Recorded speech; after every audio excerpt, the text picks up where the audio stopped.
자,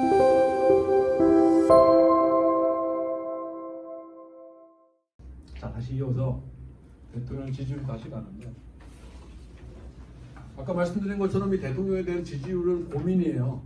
아까 말씀드린 것처럼 지금 현재 진행 중인 국민의힘 전당대회조차도 대통령을 어떻게 할 거야 결국은 이 문제가 이제 시작이 된 게 아닌가 싶고, 아까 제가 대통령의 최대의 무기는 3년이라는 임기라고 말씀드렸던 거는 그건 윤 대통령만이 결정할 수 있는 사안이기 때문에 그래요.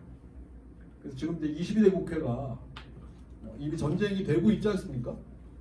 한쪽은 이미 전쟁을 하겠다고 각오하고 나와 있어. 자신들의 계획대로 가고 있는 거야. 이미 4년 전에 해봤기 때문에 똑같은 실수를 반복하지 않겠다 라고 다짐하고 이미 깃발을 들고 가고 있어요.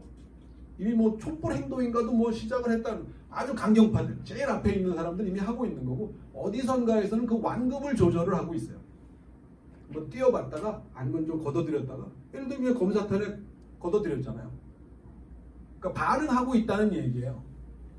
여론의 흐름을 보고 있다는 얘기죠. 그냥 무작정 갔다가 이거 오히려 역풍 맞는다 판단하고 있다는 뜻이에요. 그러니까 이쪽도 고민이 이제 되는 건데, 그 출발은 대통령이라는 거고. 그래서 이번 22대 국회가 한쪽이 되면 탄핵 국회입니다. 아주 한쪽의 극단으로. 이 반대의 극단으로는 개헌 국회가 될 수 있어요. 그래서 제가 이제 말씀드리는 게 대통령의 3년이라는 임기가 가장 최대의 무기고 최고의 무기고 재량할 수 있는 유일한 대통령의 무기라고 하는 거예요. 3년이 어떤 사람들한테 너무 길다고 표현되고 있고, 어떤 사람들한테는 그 3년이라는 시간이 우리가 또 탄핵을 겪어야 되냐 라고 하는 트라우마로 작용하고 있다. 둘 다 대통령에게는 무기일 수도 있고 약점일 수도 있는 거예요. 이걸 어떻게 활용하느냐가 이제 그분의 선택인데, 그런 고민이 있는 건지, 그런 생각을 한번 하고는 있는 건지 아마 주변에서는 할 텐데 이게 좀 의심스러워요. 그러니까 이거는 앞서 말씀드린 것처럼 그때 그 자리에 그분이 계셨던 거야. 근데 그때 그 자리에 그분이 아닌 다른 분이 계셨다면, 다른 성격의 사람이 있었다면 우리 역사는 또 바뀌었을 거라는. 그러니까 이게 알 수 없잖아요. 그때 그 자리에 그분이 왜 계셨는지, 어떻게 계시게 됐는지 누구도 어떻게 할 수 없는 사안이었거든요. 대통령의 고민이 이제 크다라는 거고, 이 부분 이제 이런 조사까지 벌써 나오기 시작을 했어요. 한동안은 탄핵이라는 단어 자체가 금기어 비슷했거든요. 흔히 쓰이지 않는 단어였는데 이제는 흔해요. 이미 탄핵도 해봤어. 막 검사 탄핵도 하고 장관 탄핵도 하고 뭐. 그러니까 급기야 이런 조사까지 이제 나옵니다. 많이 앞서간 거죠. 동의한다가 절반이 넘는데 또 참 환장하는 거죠 이게. 이미 물꼬는 튀어진 거야. 앞선 사람들의 이제 생각이 반영된 거고, 조사 회사의 편향성 논란도 없잖아 있습니다. 그러니까 그걸 전제로 이제 본다 하더라도 이런 이야기가 나온다는 자체는 대단히 부담되는 거죠. 그래서 이제 이 위기의 대통령인데 이런 조사까지도 나와요. 이태원 참사 조작 가능성 발언이 사실이라고 믿는 사람이 절반이 또 넘는다는 거예요. 특히 전 그 중요하게 생각하는 게 이 중도층이 어떻게 생각하느냐는 거거든요. 그러니까 보수층이나 국민의힘 지지층이나 또 민주당 지지층이나 진보층은 이게 확실해요. 자신들이 생각하고 믿는 거에 대해서. 그걸 팩트라고 해서 믿는 게 아니라 그러리라고 아예 전제하고 생각하고 있는 거야. 문제는 이 중간에 있는 사람들, 이른바 중도층, 무당파 이런 사람들이거든요. 근데 이 중도층에서조차도 55%가 사실일 거라고 보는 거예요. 그래서 이번 그 권력 관리의 문제인데, 그 동안에 많이 쌓였을 노하우와 이런 것들이 전수가 잘 안 된 것 같고 활용이 잘 안 되는 것 같아요. 축적의 시간이 있었거든요. 보수도 10년 이상 집권을 해봤고 그 전부터 따지면 더 오래 집권한 경험과 자료가 있을 터인데 이게 이렇게 안 될까? 특히 대통령과 대통령 부부에 대한 이야기들이 여기 계신 분들은 좀 더 다른 일반적인 분들보다 일반 시민들보다 관련한 정보나 소문들을 좀 한 템포 먼저 들으신다고 생각을 하다 보면 한번 되돌이켜 생각을 한번 해보시죠.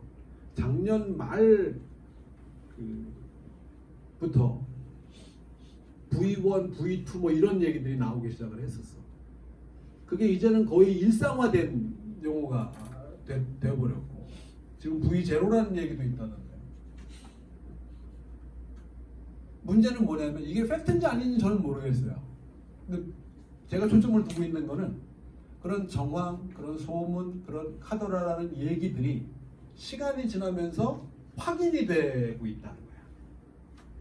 일반화되고 있다는 거야. 더 큰 문제는 이 간격이 점점 더 짧아지고 있다는 거예요.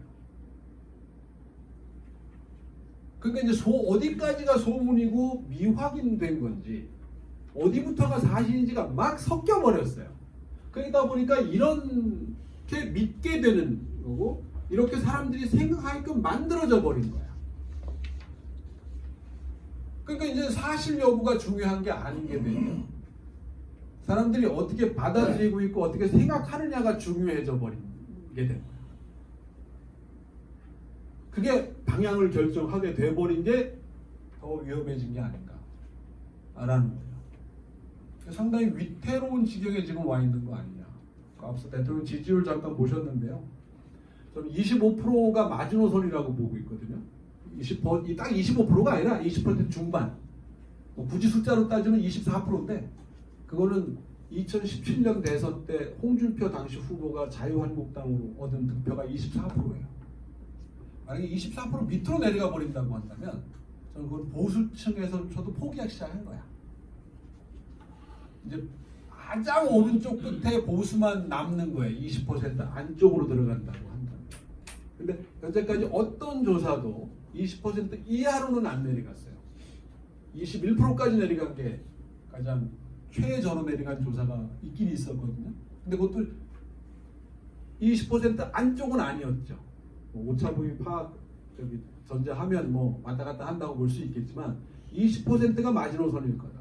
근데 그게 넘어가 버리면 그 다음부터 아마 쫙 빠질 가능성이 높은 거고. 그러면 이제 지금 아까 말씀드린 윤 대통령과 보수의 미래 요 사이에서 고민하는 사람들이 한쪽으로 확 쏠렸다는 얘기가 되는 게 아닙니다. 지금도 결국 그 사이에서 많은 사람들이 고민하고 있는 거거든요.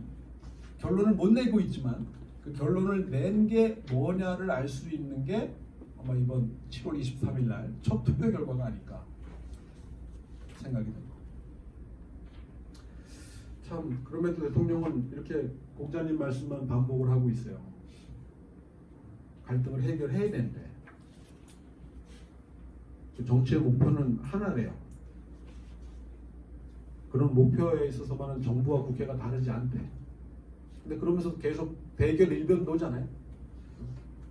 어느 한쪽도 지금 양보할 기세가 기미가 전혀 없는 상황입니다.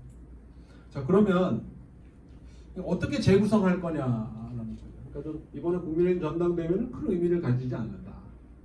그냥 하나의 계기일 뿐인데 혹시라도 어떤 리더십이 등장하고 그 리더십이 앞으로 어떻게 하느냐에 달려있는 건데 그 가능성도 그렇게 쉽지는 않다. 그러니까 예를 들면 지금 한동훈 후보 가능성이 가장 높지만 대부분 대통령하고 거의 막장 갈 가능성이 높다고 보는 게 아니에요 지금까지. 근데 어떤 분들 이렇게도 얘기해. 이게 다 작전이래. 설마 그렇게까지 머리 썼을까? 여태까지 한 거 보면 전혀 그럴 것 같지 않은 생각이 드는데 모르죠. 우리 놀래키려고 준비하고 있는 건지 모르겠는데 저는 상상 밖의 일을 할 수 있을런지 모르겠다라는 생각은 들면서도 역시 이 법조 리더십, 검사 출신이라는 그 한계가 두 분 다 존재하는 것 같아요. 한동훈 후보도 가장 대표적인 게 상대가 10가지 질문하면 10가지 정보에 대해서 대답을 해야 돼. 검사식이라고 어떤 분은 설명을 하더라고요. 변호인이 반론한 것에 대해서 다 각각 이걸 깨야 직성이 풀리는 거야. 이걸 통으로 묶어서 몰라 얘기하는 거에 익숙하지 않아요. 그러니까 어떤 분 표현에 따르면 전부 직선으로 받는 거죠. 그러니까 싸움이 되는 거지.